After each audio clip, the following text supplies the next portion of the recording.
Hello everyone, today I'm tackling quite an interesting question.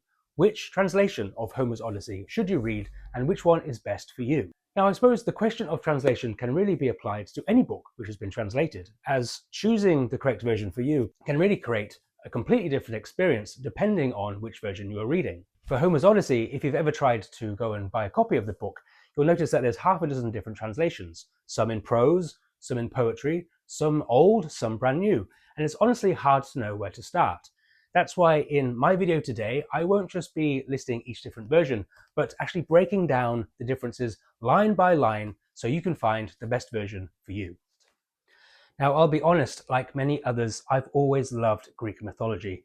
I grew up reading the Greek myths and watching movies like Jason and the Argonauts and Clash of the Titans. The monsters, the gods, the epic quests, I was always hooked from the start. But back to Homer's Odyssey, why are there so many versions? Well, Homer's Odyssey was actually composed around the 8th century BCE in ancient Greek, and this is very important. It was designed to be performed aloud, not read silently like a modern novel. It's an oral poem passed down by bards who sang it to music or rhythm, using repeated phrases like rosy-fingered dawn and wily Odysseus to help with memorization and rhythm. This matters because the rhythm, sound, and pacing are a huge part of how Odysseus works.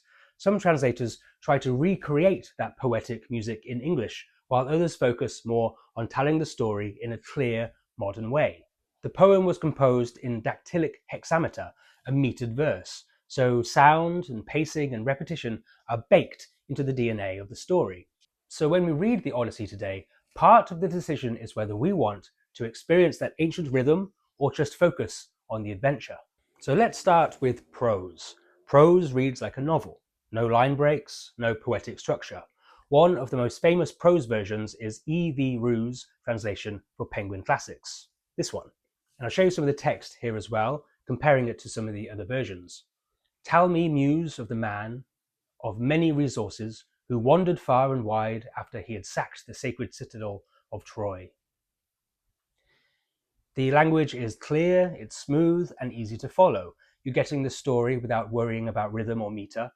Great for new readers or anyone who wants to enjoy Odysseus' journey like an adventure journey. This is the version that best suits me. It's Fagles' version.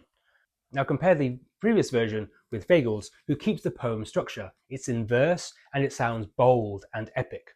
Again, the same text as before, translated differently.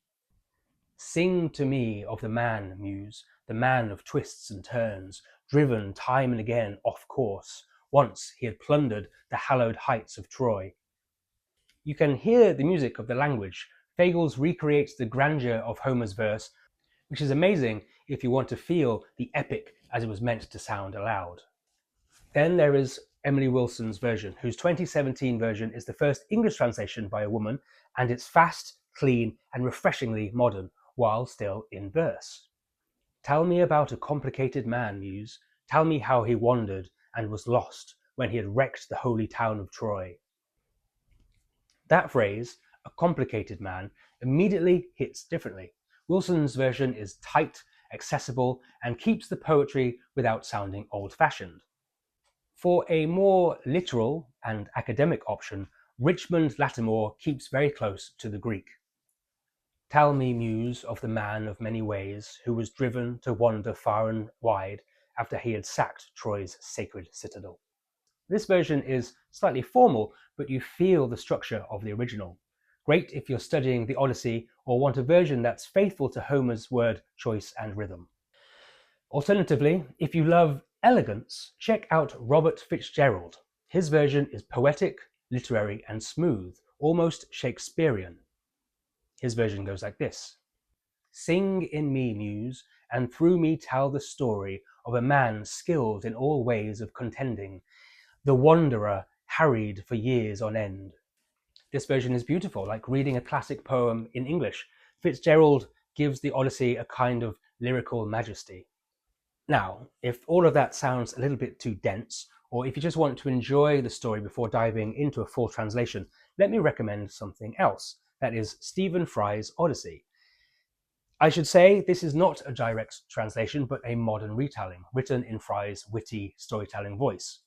He's already known for his popular mythology books like Mythos and Troy, and in the Odyssey, he brings Odysseus' journey to life with clarity, humour, and drama. If you're new to Greek mythology, Fry's version is a great entry point. He makes the characters vivid and the plot totally engaging without losing the soul of the story. Now, some of you might already be aware, but I think the Odyssey is about to become even more popular than ever before because it's coming to the big screen with no other than Christopher Nolan as the director in a new film adaptation of the Odyssey. So if you want to read the book before the blockbuster hits, now's the time. So the question is, which version should you read? If you want a simple, accessible story, start with Rieu or Stephen Fry. If you want something poetic and powerful, try Fagles or Wilson. If you want a version that's faithful to Homer's style, go with Lattimore. And if you love elegant classic English, Fitzgerald is a beautiful read. No matter which one you choose, the story essentially remains the same. It's about a man trying to get home, a journey across gods, monsters, temptation, and fate. An adventure that has inspired readers and listeners for nearly 3,000 years. Thanks for watching this video. Make sure to watch my video soon all about the Odyssey, where I look into the story a little bit deeper and examine the plot points and the characters and the story writing as well. See you soon.